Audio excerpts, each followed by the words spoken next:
Assalamualaikum warahmatullahi wabarakatuh. Alhamdulillah wassalatu wassalamu ala Rasulillah wa bi ni'matillah haula wala quwata illa billah ma ba'du. Para pemirsa TVRI Jawa Timur dimanapun Anda berada, Alhamdulillah saya Adi Prasetyo kembali menyapa Anda semuanya di Gema Ramadan. Edisi hari ini, hari Selasa 5 April 2022, bertepatan dengan hari yang ketiga di bulan puasa tahun ini. Semoga Anda semuanya senantiasa dalam lindungan Allah Subhanahu wa taala. Oke, inilah tetaplah bersama kami di Gema Ramadan.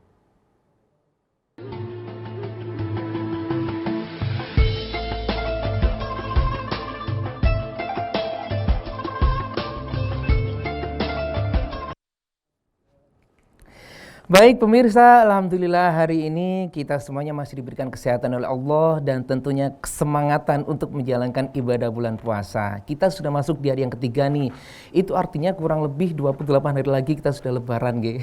Masih lama sekali. Ya deh, hari ini pemirsa kita akan memperbincangkan tentang menjaga lisan di bulan suci Ramadan. Gimana sebetulnya hari-hari sebelum kita berpuasa, banyak sekali perlisanan permulutan ini berlalu lalang di media sosial dan juga di TV-TV lainnya membahas tentang keburukan orang lain dan juga pokoknya berbahaya lisan itu perlu dibahas deh kayaknya. Dan Alhamdulillah untuk membahas tentang menjaga lisan di bulan Ramadan ini kita sudah menghadirkan narasumber kita yang luar biasa. Beliau adalah Kabag TU Kantor Wilayah Kementerian Agama Provinsi Jawa Timur, Bapak Dr. Haji Nawawi MFII. Assalamualaikum Pak Yai. Waalaikumsalam warahmatullahi wabarakatuh. Alhamdulillah. Sehat Pak Yai. Alhamdulillah. Pak Yai sendiri kelihatannya sehat, seger, semangat sekali kayaknya Yai. Amin, amin. Ya ini. Nggak, aktivitasnya masih Ramadan di kantor Pak Yai untuk hari-hari ini nggih? Ya, seperti biasa di kantor aktivitas tetap berjalan, bahkan ya sekarang ini lagi padat-padatnya lah. Lagi padat-padatnya. Ya. Ini kalau sekolah kan biasanya masih libur ya, kalau di kantor nggak libur ya? Gitu. Nah itu, di kantor ya puasa ini harus produktif. Alhamdulillah. Makanya ya tetap di kantor kita masuk, kita bekerja, bahkan menuntaskan pekerjaan-pekerjaan yang minggu lalu belum selesai, kita tuntaskan pada minggu sekarang ini. Baik, baik. Ya, dan pemirsa, untuk acara Gema Ramadan ini merupakan hasil kerjasama dari TVRI Jawa Timur bekerja sama dengan Kanwil Kementerian Agama Provinsi Jawa Timur. Ya, kita langsung ke membahas tentang tema kita tentang menjaga lisan di bulan suci Ramadan. Yai, sebetulnya apa sih yang dimaksud dengan menjaga lisan itu, Yai? Ya, sebelumnya saya ingin menyapa pemirsa dulu. Monggo. Assalamualaikum warahmatullahi wabarakatuh. Waalaikumsalam warahmatullahi wabarakatuh. Bismillahirrahmanirrahim. Alhamdulillahirabbil alamin. Shalatu wassalamu ala asyrafil anbiya wal mursalin sayyidina wa nabiyina Muhammadin wa ala alihi wa sahbihi ajmain. Amma ba'du. Para pemirsa yang budiman, mudah-mudahan kita dengan barokahnya Ramadan ini diberi kesehatan dan diberi rahmat oleh Allah Subhanahu wa taala. Tentu Mas Adi, kita sangat berbahagia, sangat bersyukur masih dipertemukan dengan bulan Ramadan ini oleh Allah. Itu. Tentu bulan ini adalah bulan yang sangat diharapkan oleh seluruh umat Islam di dunia. Karena bulan ini adalah bulan yang utama dibandingkan dengan bulan-bulan yang lain. Nah, bahkan sebelum kita memasuki Ramadan, 1 hari, 2 hari sebelum memasuki Ramadan, suasana itu sudah terasa. Itu artinya bahwa masyarakat, khususnya umat Islam, sangat merindukan bulan Ramadan ini. Maka bulan Ramadan ini secara otomatis sudah set up kondisi psikologis masyarakat, terutama umat Islam, untuk semakin terus beribadah, semakin meningkatkan keimanan kepada Allah Subhanahu wa taala. Nah, sejalan dengan itu, maka penting di bulan Ramadan ini tidak hanya sekedar kita berpuasa, menahan makan, minum, dan mungkin juga nafsu seksual, tetapi lebih dari itu menahan segalanya, termasuk juga menjaga lisan kita. Menjaga lisan kita. Nah, lisan ini sesungguhnya lebih berbahaya dibandingkan dengan pedang. Kenapa bisa begitu ya? Oleh karena itu, karena lisan ini bisa membuat orang yang sebelumnya bagus Hatinya bisa baik-baik menjadi saja. tidak bagus. Kemudian yang sebelumnya orang ini orang baik, dikabarkan orang baik, diimijkan orang baik, maka bisa menjadi tidak baik. Tidak baik Dan gara-gara lisan itu. di ya. zaman di zaman medsos ini menjadi lebih nyata, menjadi lebih real lah. Ketika orang itu kemarin baik, maka bisa jadi besok itu menjadi tidak baik, image-nya gitu. Nah, ini tidak lain kalau dulu ini digambarkan lisan, tetapi sekarang sudah bergeser kepada semacam Gadget dan sebagainya gadget itu. Nah, inilah pentingnya kenapa puasa ini juga harus berpengaruh terhadap lisan kita.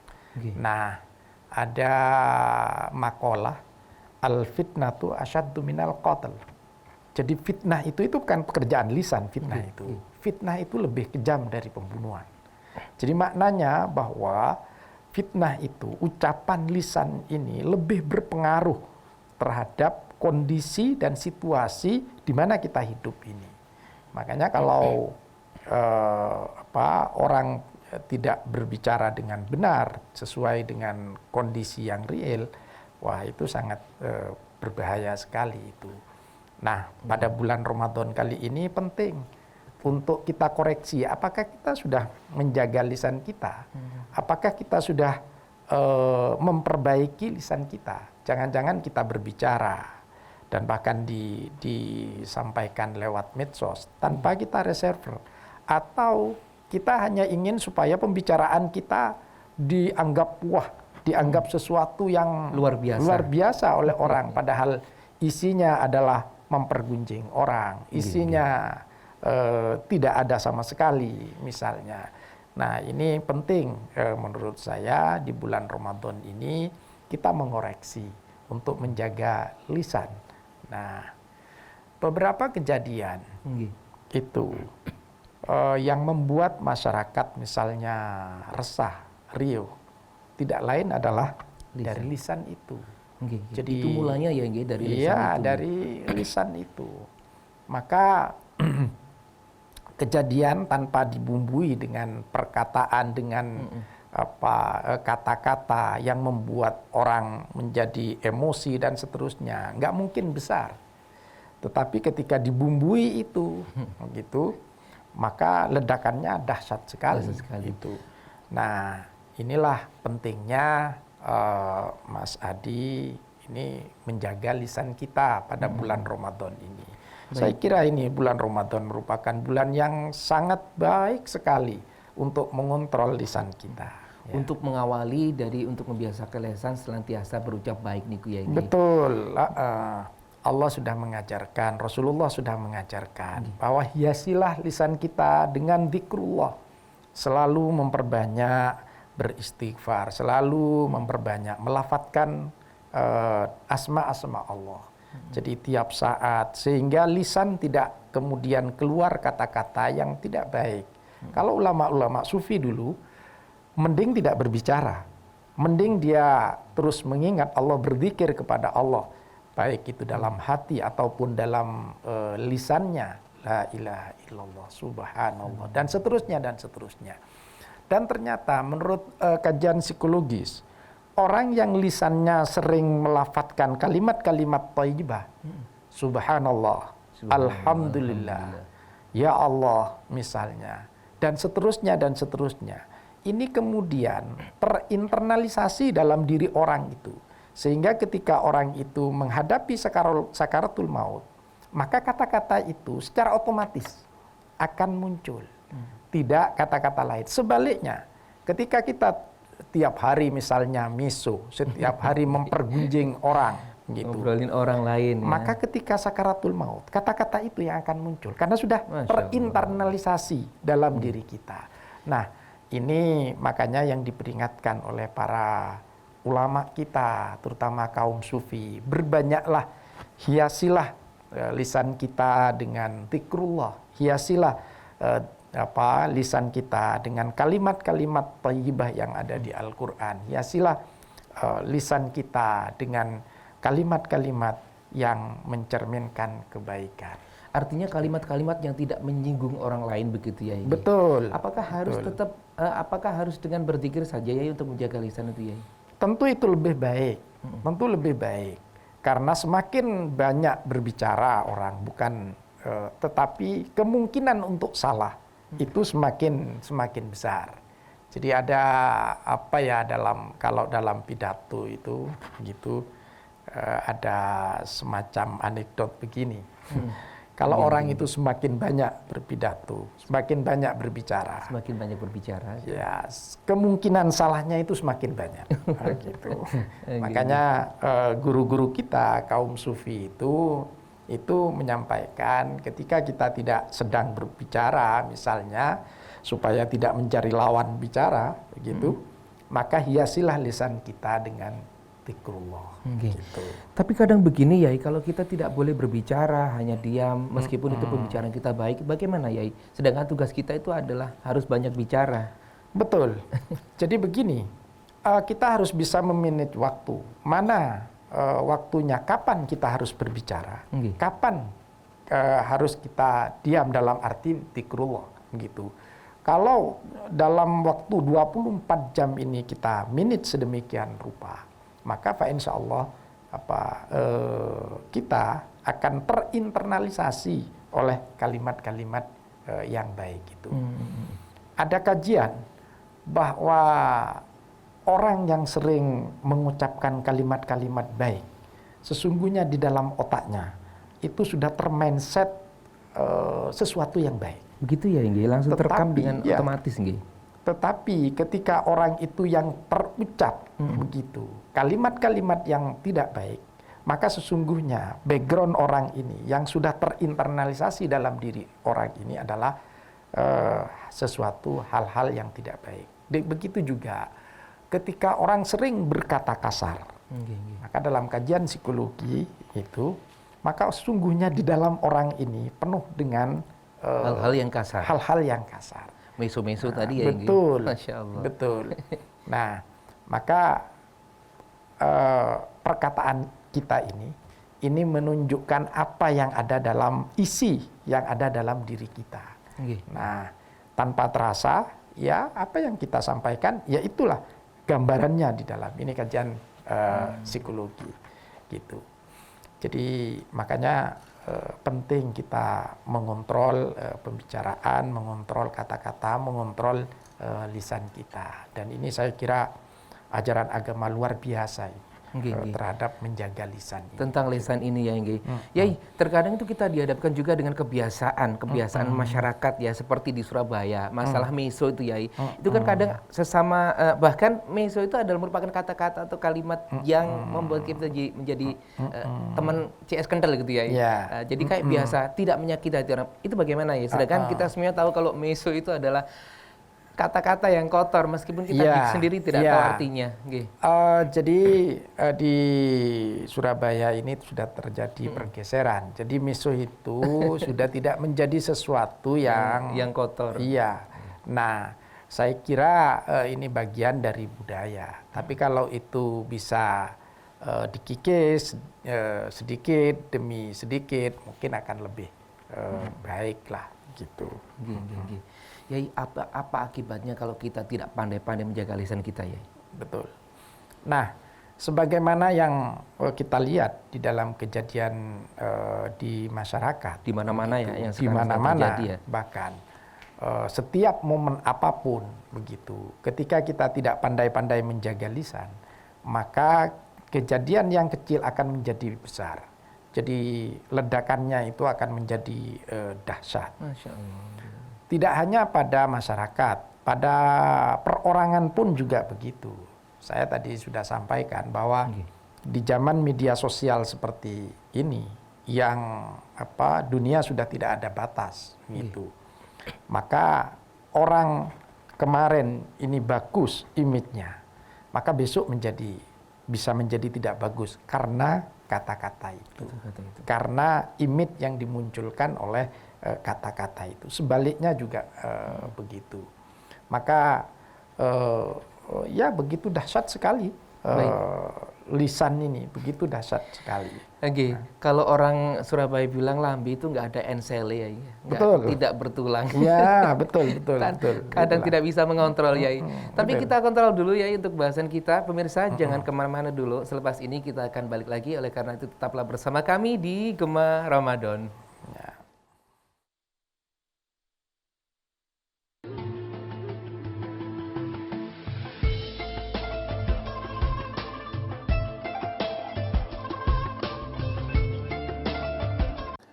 Assalamualaikum warahmatullahi wabarakatuh. Marhaban ya Ramadan. Bulan mulia penuh berkah dan maghfirah telah menyapa. Sucikan hati, bersihkan jiwa, perkuat solidaritas pada sesama. Semoga diampuni segala dosa. Saya Dr. Husnul Marom, Magister Hukum Islam, Kepala Kantor serta keluarga besar Kantor Wilayah Kementerian Agama Provinsi Jawa Timur mengucapkan selamat menjalankan ibadah puasa Ramadan 1443 Hijriah. Semoga amal ibadah puasa kita diterima Allah Subhanahu wa taala.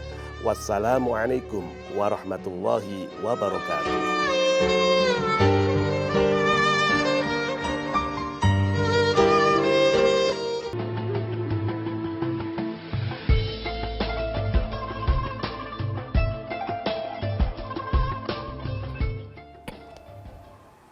Baik pemirsa TVRI dimanapun Anda berada, terima kasih Anda masih setia bersama kami di Gema Ramadan. Saya Adi Prasetyo masih memandu Anda di acara ini dan bersama narasumber kita yang luar biasa sore hari ini, yakni beliau Dr. Haji Nawawi MFII. Ya, kita tadi sudah membahas tentang menjaga lisan di bulan suci Ramadan. Namun kami ingatkan juga panjenengan yang ingin bergabung bersama kita, silakan di nomor telepon 0315678216. Sekali lagi di 0315678216. Kita langsung bisa berinteraktif dan Anda bisa bertanya jawab dengan kiai kita. Oke, Yai tadi tentang menjaga lisan di bulan Ramadan. Barusan tayangan yang lewat itu sesuai dengan tema kita, Yai.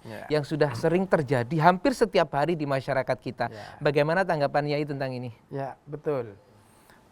Itu contoh kecil Nggih. yang saya sampaikan tadi. Jadi orang yang baik, gitu, orang ini memang baik. Tetapi karena ada orang yang menyampaikan secara lisan, membuat image dia tidak bagus, maka persepsi orang kemudian menjadi tidak bagus. Ini contoh kecil. Kalau contoh besar itu adalah yang terjadi di masyarakat secara umum, secara besar. Jadi ketika misalnya ada orang yang menyampaikan bahwa tetangganya yang asalnya baik, dia imam masjid, dia hafid, tetapi karena tidak respect terhadap orang itu, maka kemudian dikabarkan macam-macam lah.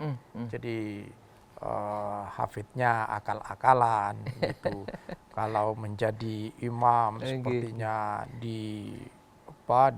diomongin semua yang jelek-jelek lah tentang dan dia. seterusnya itu. Maka kemudian persepsi masyarakat akan menjadi jelek terhadap orang itu. Dan ini sangat berbahaya sekali yang begitu itu.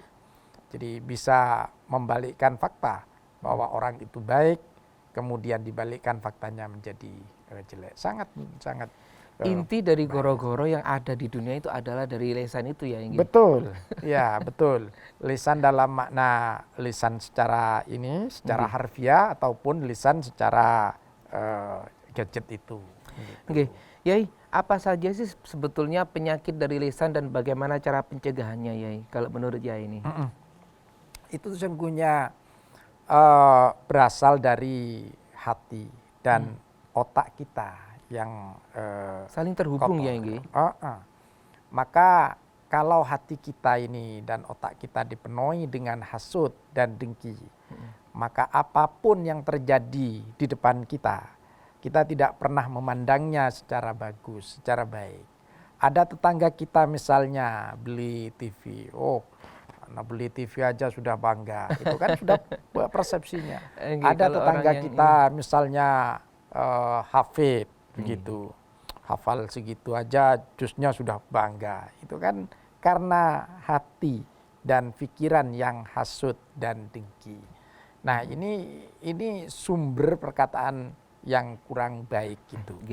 Makanya kan sebagaimana yang tadi sudah saya sampaikan bahwa apa yang kita ucapkan, apa yang keluar dari lisan kita ini merupakan gambaran apa yang ada di pikiran kita, otak kita, di hati kita, di alam bawah sadar kita, bahwa sesungguhnya itulah potret yang ada dalam kita. Nah, inilah cerminan apa yang keluar dari lisan kita itu. Cara mencegahnya agar kita tidak selalu mengucapkan atau melakukan hal-hal yang semacam itu ya, bagaimana nih ya? Yang pertama bahwa berbaik sangka. Berbaik sangka Agama kita sudah mengajarkan bahwa kita harus husnudon. Husnudon, terhadap situasi dan kondisi, terhadap masyarakat di sekitar kita, terhadap tetangga. Jadi apapun yang terjadi harus kita husnudon. Nah, ada hadis qudsi, ana inda dhanni abdi bi. Jadi Allah menyampaikan melalui Rasulullah sallallahu alaihi wasallam bahwa aku ini sesungguhnya bergantung dari persepsi umatku. Artinya apa? Ketetapan Allah, kemudian kehendak Allah bergantung dari persepsi orang itu. Kalau persepsinya bagus, maka ketetapan Allah akan bagus terhadap orang itu. Kehendak Allah akan bagus terhadap orang itu. Makanya kemudian ulama kita mengajarkan ketika kita menemukan sebuah kegagalan, maka ulama kita mengajarkan bahwa tanamkan dalam diri kita, tanamkan dalam otak kita bahwa Allah punya skenario lain di balik kegagalan itu. Sehingga kita tetap menerima dengan baik, sehingga hati kita tetap bersih, otak kita tetap bersih. Tapi sulit ya, ngapunten, sulit untuk melakukan itu ya kalau kita misalkan mendapat kegagalan atau apa. Kita berpikiran positif itu, wah ini ada. Betul. Makanya kan ini perlu latihan. Nah, jadi ini bukan kejadian bim selabim. Karena manusia itu adalah makhluk skill ya. Jadi makhluk yang dilatih. Bicara saja kalau tidak dilatih ya kelepotan. Maka manusia itu juga begitu. Jadi skillnya harus dilatih, akhlaknya juga harus dilatih. Tidak ada yang kemudian bim salabim baik, nggak ada, harus dilatih. Begitu juga orang jelek itu tidak kemudian langsung menjadi jelek, karena memang tiap hari sudah melakukan begitu. Kejelekan. Akhirnya menjadi kulino, menjadi jelek. Akhlaknya juga begitu. Nah, berkata-kata juga begitu. Maka hati pun juga dilatih. Nah, sehingga dengan latihan-latihan itu menjadi kulino, dia akan persepsinya bagus. Positive thinking kata orang sekarang. Kalau dalam bahasa kita husnudon terhadap kejadian yang ada, terhadap tetangga, terhadap hal-hal yang menimpa kepada kita. Nah, itulah yang dimaksud dengan hadis qudsi tadi, ana inda dhanni abdi bi. Jadi aku, kata Allah, bergantung dari persepsi, persangkaan umatku. Nah, ini juga bukan terjadi pada sesuai dengan apa yang disampaikan Ustadz tentang husnudon tadi. Kita juga sebaiknya juga berhusnudon ketika kita dihadapkan di situasi dalam kantor yang atasan kita seperti ini, mengendaki kita seperti ini, akhirnya kita menggibah atasan kita. Nah, ini yang nggak baik jadinya ya Ege. Ya itulah memberi masukan itu penting. Tetapi kalau menggibah tidak hanya bawahan ke atasan, atasan juga ke bawahan sama. Kalau menggibah sudah bukan tempatnya. Apalagi sudah ada tujuan-tujuan tertentu. Nah, contohnya apa tuh ya tujuan tertentu? Ya kita ingin menggantikan posisi atasan kita, atau ingin karena sesuatu hal yang di luar pekerjaan, misalnya ingin menggeser teman sejawat kita atau staf kita karena ya ada urusan pribadi atau apalah. Nah, ini menurut saya kurang bagus lah. Tidak kayak bagus gitu. nggih, apalagi dilakukan di kantor nggih. Maka penting Nggih.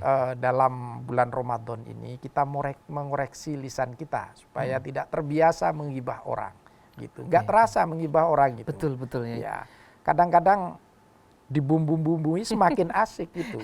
Apalagi kalau gibahnya volume suaranya makin kecil ya. Itu biasanya itu, makin asik gibahnya. Iya, betul. Jadi jangan ngomong-ngomong ke yang lain. Padahal yang disampaikan itu diomongkan juga ke orang lain. Dan kata-katanya juga sama, jangan diomongkan ke orang lain gitu. Akhirnya menjadi rahasia umum itu. Masya Allah. Nggih. Yai, terkait dengan memelihara lisan ini, apa akibat baik dari kalau kita pandai memelihara lisan kita ya? Ya, tentu secara personal gitu. Jadi kalau orang itu terbiasa memelihara lisannya gitu, maka apa yang diucapkan oleh orang itu baik. Kemudian karena terbiasa dengan lisan yang baik, hatinya juga akan menjadi semakin bersih. Nah, itu secara personal, perilakunya juga akan semakin baik. Tidak mungkin orang itu tiap hari berkata baik, akhlaknya kemudian baik, tidak mungkin. Gitu. Itu sesuatu yang kontradiktif. Mesti perkataan itu akan mencerminkan perbuatan gitu. Secara personal. Kemudian secara sosial dalam masyarakat. Maka kalau orang di masyarakat itu perkataan orang itu baik, apa yang keluar dari lisan orang itu baik, maka masyarakat insya Allah masyarakat itu akan menjadi tenang. Insya Allah masyarakat itu akan menjadi bahagia. Karena sudah tidak ada fitnah, walaupun ini sesuatu yang mustahil, karena fitnah itu menjadi bagian dari kehidupan manusia. Tetapi paling tidak kita bisa mengikis fitnah itu, sama dengan pencuri itu. Nggak mungkin dihapus di muka bumi ini sesuatu yang mustahil, karena merupakan bagian dari kehidupan manusia. Maka kata para sahabat, para ulama misalnya, bagaimana mengikis itu, bagaimana cara mengikis itu? Ya, mengikis itu. Ya, caranya tentu dengan saling mengingatkan. Saling mengingatkan ya, Nggih. Kita gitu. Karena kita ya kemampuan kita hanya di situ, saling mengingatkan. Lah ini ya ngapunten, kalau kita saling mengingatkan ya, kadang juga bingung juga, orang juga tidak terima kalau kita ingatkan. Bahkan terkesan menggurui. Nah, ini harus bagaimana menanggapi seperti ini ya? Ya. Jadi ada metode yang disampaikan oleh Rasulullah, metode dakwah itu. Metode dakwah yang disampaikan oleh Rasulullah adalah metodenya yang lemah lembut, sehingga orang tidak merasa menggurui. Nah, tidak merasa digurui. Siapapun yang ketika diberi semacam tausiah orang itu menggurui, maka naluri kemanusiaannya akan muncul. Wah, ini kok sok tahu orang ini. Nah, maka Rasulullah memberikan dasar-dasar dakwah itu, yaitu dengan lemah lembut, dengan santun, gitu, sehingga orang itu tidak merasa digurui. Nah, ini menurut saya juga penting untuk kita kita ketahui bersama lah metode-metode yang disampaikan oleh Rasulullah itu. Terutama bagi atasan kepada bawahannya ya, Nggih. Betul. Biasanya hal ini juga akan menyulut emosi juga dari mungkin sudah kerja keras, akhirnya diingatkan tiba-tiba. Nah, kalau yang semacam ini apa yang perlu disampaikan kepada orang tersebut ya, kalau kita sudah menyampaikan seperti itu? Iya. Jadi harus ada kesadaran dari seseorang itu, benar itu, sesuatu yang benar itu ketika disampaikan tidak dengan benar, maka orang akan menjadi tersinggung. Nah, sesuatu yang baik ketika tidak disampaikan dengan baik, maka orang menangkapnya menjadi jelek. Nah, oleh karena itu, maka materinya baik, apa yang diucapkan baik, penyampaiannya juga baik. Baik itu dalam arti situasinya seperti apa. Kalau lagi orang capek datang bekerja, kemudian diberi fatwa begini, tentu marah dong. Betul, gitu. betul ya, betul, betul. Maka dicarikan situasi yang mereka beliau itu bisa menerima. Nah ini menurut saya Rasulullah sangat memberikan contoh yang bagus terhadap itu. Bagaimana dakwah Rasulullah yang hanya berapa tahun itu bisa diterima oleh masyarakat Arab pada waktu itu kan luar biasa. Betul, menurut saya. Nah contoh-contoh berdakwah itu mempergunakan lisan gitu. Nah yang diajarkan oleh Rasulullah itu luar biasa sekali dan ini yang bisa kita praktekkan tentu dalam bentuk yang lain karena situasi zamannya sudah berbeda sekarang gitu. Nah, semacam itu memang kadang kita nggak sengaja juga ya Inge untuk ngomong di depan orang tapi kiranya menyakiti hati orang lain. Yai, bagaimana yang dimaksud dengan menjaga lisan yang berkaitan dengan perintah jujur ini Yai?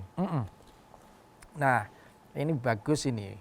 Pertanyaan ini luar biasa. Jadi Ramadan ini sesungguhnya menurut saya ada dua hal. Ada dua hal. Iya. Apa saja itu Yai? Yang pertama melatih kejujuran. Orang puasa itu kan tidak ada yang tahu beda dengan sholat, beda dengan zakat, kemudian beda dengan haji itu.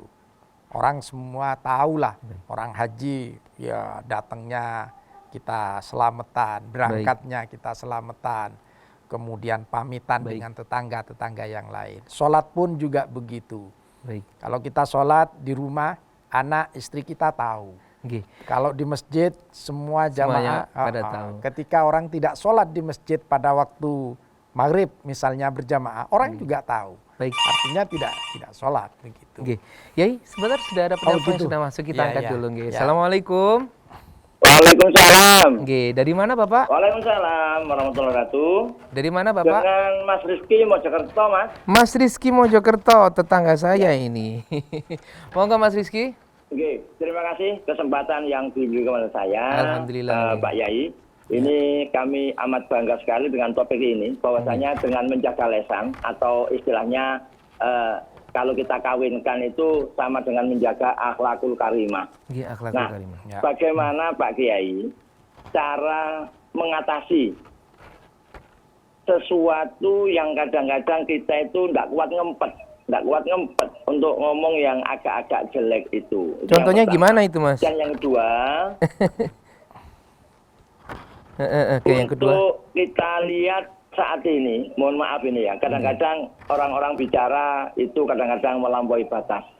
Nah, bagaimana pemerintah untuk mengantisipasi para anak-anak utamanya, anak-anak siswa kita dari SD, SMP, SMA, yang saat ini, mohon maaf, kalau bicara kadang-kadang istilahnya dari wong Jawa itu nyangkelai, gak enak lah bahasanya kalau bicara. Nah ini bagaimana pemerintah cara mengatasi hal itu sehingga nanti generasi muda yang akan datang atau milenial yang akan datang itu betul-betul mempunyai akhlakul karimah seperti yang dicontohkan oleh Rasulullah. Ini. Baik. Terima kasih. Assalamualaikum. Waalaikumsalam warahmatullahi wabarakatuh. Mas Rizky, terima kasih sudah bergabung di line telepon kita. Ada dua pertanyaan tadi yang sudah disampaikan. Yang pertama yakni tentang bagaimana cara mengatur sesuatu untuk mengatasi sesuatu yang sudah tidak bisa kita empet, terutama dalam segi omongan ini. Jadi begini, sebagaimana yang tadi sudah saya sampaikan bahwa kita ini sesungguhnya adalah makhluk skill. Jadi apa namanya? Makhluk yang terlatih. Iya, yang terlatih gitu. Oleh karena itu perlu latihan yang semacam itu. Dan ketika latihan terus maka Pak Insya Allah akan berhasil. Nah, memang kadang-kadang kita saking emosinya tidak bisa tertahan lah. Nah, bisa tidak tertahan. Ketika tidak tertahan maka muncullah kata-kata yang kotor. Sesungguhnya di situ kalau terlatih kita bisa mengendalikan itu, maka insya Allah bisa. Nah, ulama-ulama kita mengajarkan, maka ketika kita terlanjur berkata-kata jelek misalnya, maka segera timpali dengan Astagfirullahaladzim. Astagfirullahaladzim. Ya sama ketika kita di Mekah lah. Ketika kita di Mekah misalnya ketika lupa kita berbuat sombong, karena di sana tidak boleh berbuat sombong. Meskipun dalam hati ya Inggi. Ya, nah maka segera ingat kepada Allah. Astagfirullahaladzim. Nah, sehingga dengan demikian maka kita kemudian menjadi reda kembali gitu, bahwa kita tidak boleh angkuh seperti itu. Apa yang kita ucapkan, kata-kata kasar itu sesungguhnya begitu, itu sudah karena lepas kontrol saja. Nah, karena lepas kontrol. Nah, maka dari itu maka istighfar adalah cara yang diajarkan oleh ulama-ulama kita, oleh para sufi kita. Jadi setiap kita berkata kotor maka penting untuk beristighfar. Terus yang selanjutnya sebagaimana yang tadi sudah kita singgung, memperbanyak dzikir kepada Allah. Sehingga hati ini menjadi lunak, hati ini menjadi tidak keras begitu, sehingga ketika ada sesuatu stimulasi dari luar, maka hati dan otak ini tidak merespon dengan kasar gitu, tetapi merespon dengan halus. Dengan demikian maka apa yang keluar dari mulut kita juga halus. Mungkin ada orang yang marah tetapi marahnya halus, tidak kasar. Marah orang itu berat, tetapi karena disampaikan dengan kata-kata yang halus, maka kemudian orang yang mendengarkan yang dimarahi tidak tersinggung, malah berterima kasih. Saya kok penasaran ya, marah-marah dengan yang halus itu kayak gimana ya? Ya, marah-marah dengan halus misalnya, marah tetapi tidak misuh-misuh, malah mendidik, begitu kan? Sampai ini kok rapi ngono-ngono. Ya banyak cara lah, banyak cara lah. Ya mungkin jangan begitulah caranya berbuat, karena Rasulullah misalnya dulu mengajarkan begini-begini. Atau kalau itu kan kurang baik didengar masyarakat misalnya. Beda dengan, wah kamu ini, itu kan beda gitu.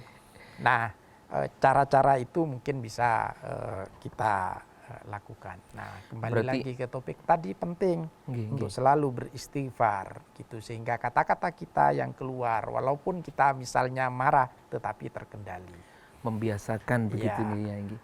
Mengenai pertanyaan kedua tadi ya, yakni bagaimana responsif pemerintah mengantisipasi dari yang dilakukan oleh anak-anak yang sudah di dasar nih ya. Perkataannya nggak terkontrol ini, terkontaminasi dari medsos-medsos yang sekarang ini memang lagi ngetren ya, bahasa-bahasa yang gak karu-karuan itu ya. Iya, betul. Maka sekarang pemerintah sedang menggodok bahwa mendidik anak tidak hanya sekedar mendidik kepintaran mereka, tetapi juga harus ditanamkan akhlak. Nah, harus ditanamkan budi pekerti yang baik. Nah, ini yang sekarang sedang digalakkan oleh pemerintah. Jadi akhlak itu tidak bisa simsalabim ditanamkan begitu saja, tetapi harus dimulai dari anak. Maka penting dasar-dasar itu disampaikan di sekolah, sehingga anak dibiasakan dengan akhlak-akhlak yang baik. Anak dibiasakan dengan perkataan-perkataan yang baik. Anak dibiasakan dengan berujar yang baik, yang sopan misalnya. Lah, yang selanjutnya penting juga anak-anak diberi contoh. Diberi contoh, nah ini yang pas nih ya Inggi. Di sekolah misalnya, maka guru-guru memberikan contoh kata-kata yang baik, memberikan contoh ujaran-ujaran yang baik. Karena saya masih meyakini bahwa anak-anak itu sangat takdim kepada guru, sangat nurut lah apa kata sangat guru. Nurut. Bahkan orang tua pun kalah kadang-kala dengan guru. Gitu. Sehingga guru-guru ini ya perlu memberi contoh. Karena di sekolah itu ya seperti itu. Di sekolah itu tidak hanya transfer of knowledge, tidak hanya sekedar memberikan pengetahuan, tetapi di situ juga menanamkan percontohan nilai-nilai akhlakul karimah, transfer perilaku di situ kepada anak-anak. Kemudian juga di orang tua, di lingkungan keluarga juga perlu orang tua itu memberikan contoh kepada anak-anak. Jadi anak-anak itu hampir 3/4 hidupnya dengan orang tua. 3/4 waktu sehari semalam, 3/4 itu yang tidak mondok lah, itu dengan orang tua. Maka penting orang tua juga memberikan contoh. Maka ketika di keluarga itu berjalan harmonis, kemudian berakhlakul karimah, Pak, insya Allah secara otomatis akan tertanam di situ oleh dalam diri anak itu. Nah inilah kemudian mengapa penting di pondok pesantren itu. Di pondok pesantren itu internalisasi itu berjalan 24 jam. Internalisasi membentuk diri yang baik itu, karakter yang baik, baik itu berjalan 24 jam di bawah pengasuhan para pondok dan ustadz itu. Terutama anak-anak pendidikan dasar ya, ini merupakan PR yang lumayan cukup berat bagi para guru karena mendasari nilai-nilai anak-anak yang masih di usia segitu itu memang sangat rentan dan kadang susah dan juga gampang juga ya. Karena kita harus dituntut untuk memberikan contoh juga dalam kehidupan kita sehari-hari.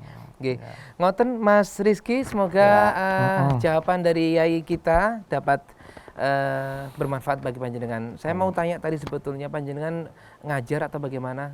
Tapi keburu ditutup ya. Yai, kita kembali ke bahasan kita tentang bagaimana dimaksud dengan menjaga lisan yang berkaitan dengan perintah jujur nih kawau Yai. Tadi yang sudah disampaikan jenengan adalah melatih kejujuran, yang utama adalah dilatih. Terus selanjutnya harus bagaimana ini? Kembali ke topik kita tadi yang saya bicarakan. Jadi ada dua hal yang menurut saya sangat bermakna dalam perintah puasa di bulan Ramadan itu. Yang pertama adalah kejujuran. Kejujuran itu. Kita sebenarnya tidak puasa, misalnya pura-pura puasa, nggak ada orang yang tahu. Tetapi inilah pentingnya bahwa puasa itu melatih kita kejujuran. Gitu. Yang tahu apakah kita puasa atau tidak diri kita sendiri dengan Allah. Nah, maka Allah menyampaikan bahwa dalam puasa itu adalah untuk Allah sendiri, bahasanya seperti itu. Nah, melatih kejujuran. Kejujuran ini barang mahal. Betul. Jadi secara psikologis orang jujur itu ketika tidak kepepet. Ketika kepepet, peluang ketidakjujuran, peluang kebohongan, ini sangat besar sekali. Masya Allah. Nah, maka ini penting melatih kejujuran itu. Jadi dalam situasi normal orang jujur, tetapi ketika kepepet dan macam-macamnya itu, maka peluang untuk tidak jujur menjadi besar. Gitu. Apa yang menyebabkan seperti itu, Yai?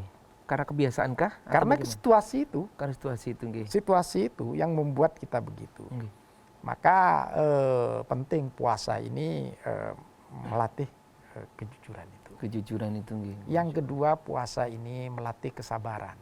Kesabaran, kejujuran dan kesabaran. Jadi sudah menjadi rahasia umum, bahkan mahasiswa menyampaikan kepada kita itu, ketika perut lapar, maka akal pikiran menjadi tidak normal.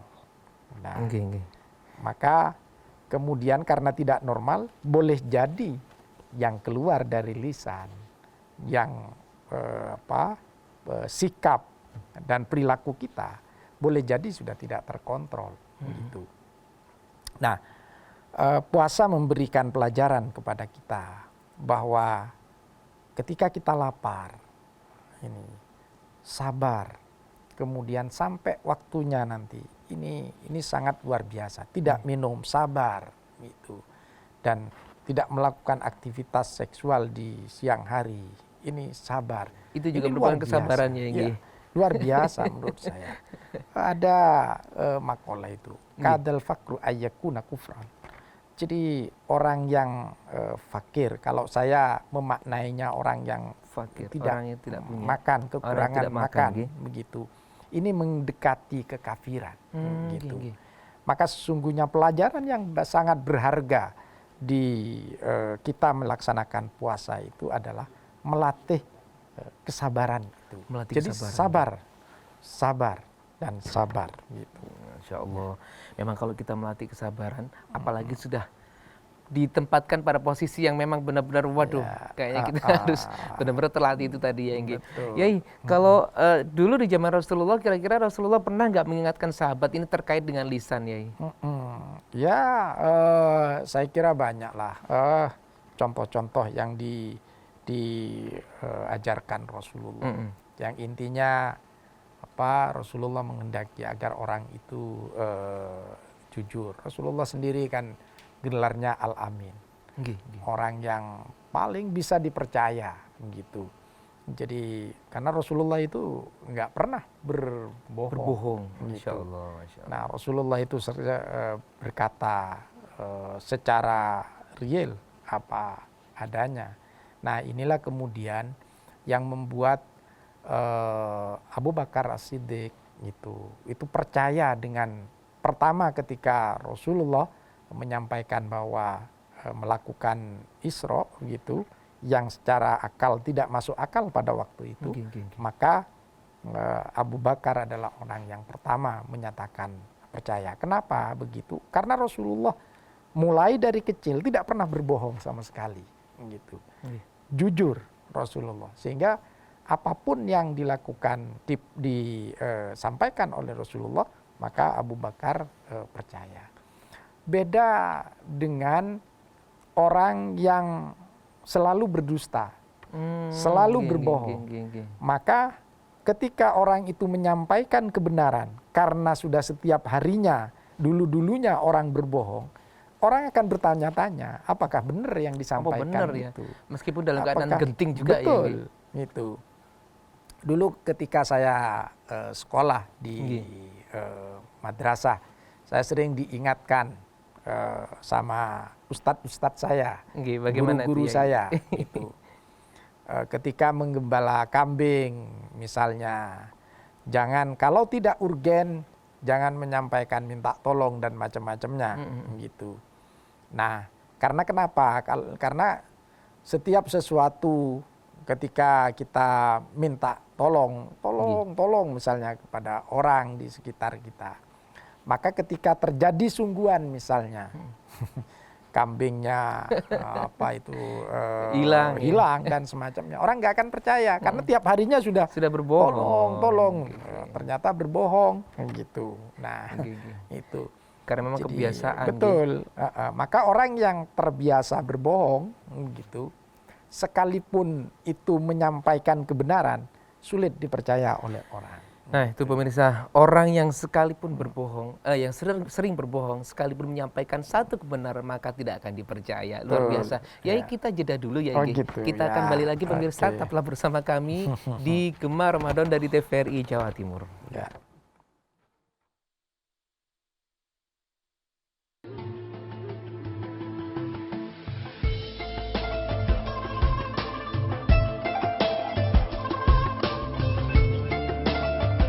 Baik pemirsa TVRI dimanapun Anda berada, kembali kami masih mengajak Anda untuk ngaji bareng di Gemar Ramadan. Edisi kali ini kita membahas tentang menjaga lisan di bulan suci Ramadan. Dan perlu kami informasikan bahwasanya acara atau program ini hasil kerjasama dari TVRI Jawa Timur dan Kantor Wilayah Kementerian Agama Provinsi Jawa Timur.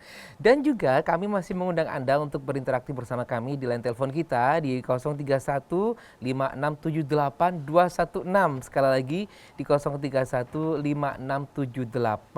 216.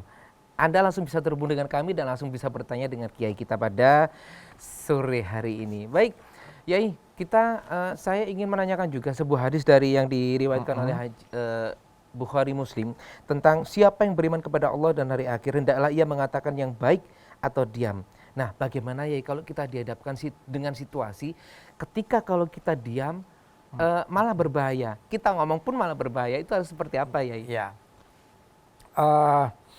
Jadi kita kadang-kadang menghadapi situasi yang tidak mengenakan.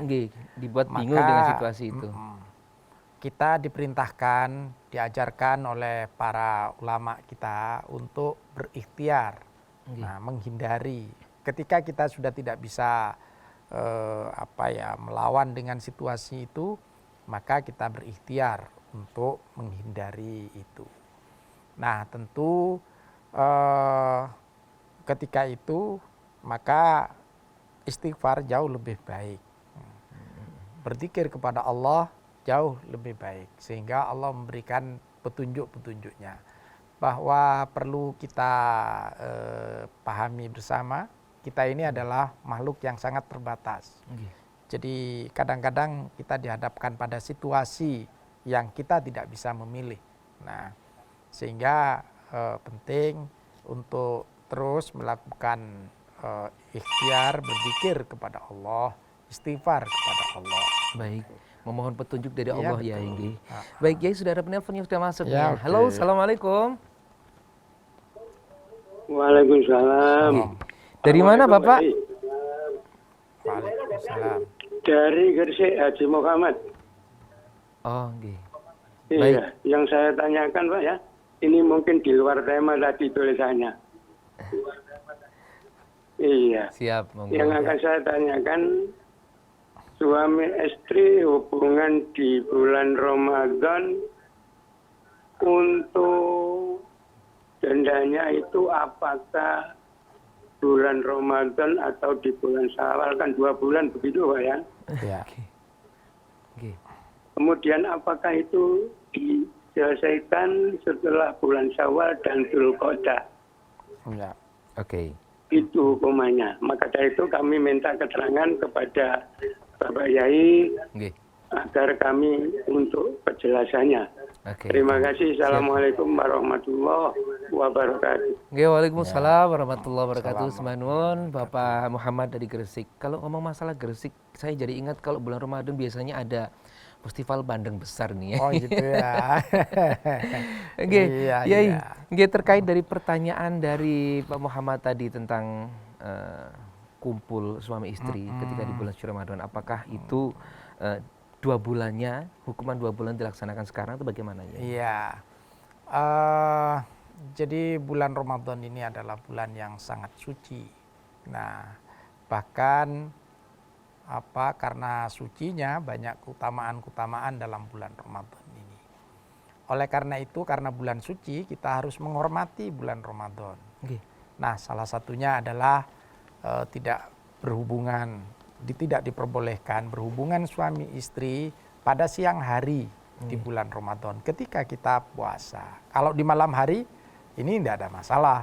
Jadi melakukan hubungan suami istri pada malam hari ini tidak ada masalah. Tapi kalau siang hari gitu, maka ini tidak boleh. Dan ini sangat berat sekali Dendanya nggih, hukumannya.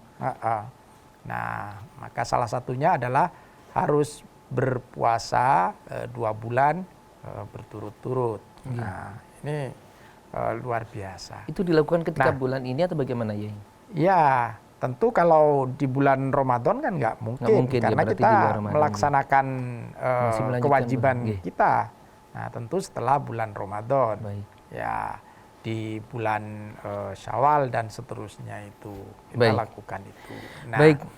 tapi Nggih. saya menghimbau begitu kepada para pemirsa sekalian gitu, karena ini bulan yang suci, bulan utama gitu, maka dihindarilah yang semacam itu, dihindari gitu. Kalau di siang hari ya nggih. Iya, di siang. Baik, Yai, tanpa terasa nih kita sudah hampir di penghujung segmen kita. Mungkin bisa disimpulkan dari perbincangan kita dari awal sampai akhir Iya. ini, Yai. Baik. Jadi bulan Ramadan ini adalah bulan yang sangat memberikan pembelajaran bagi kita.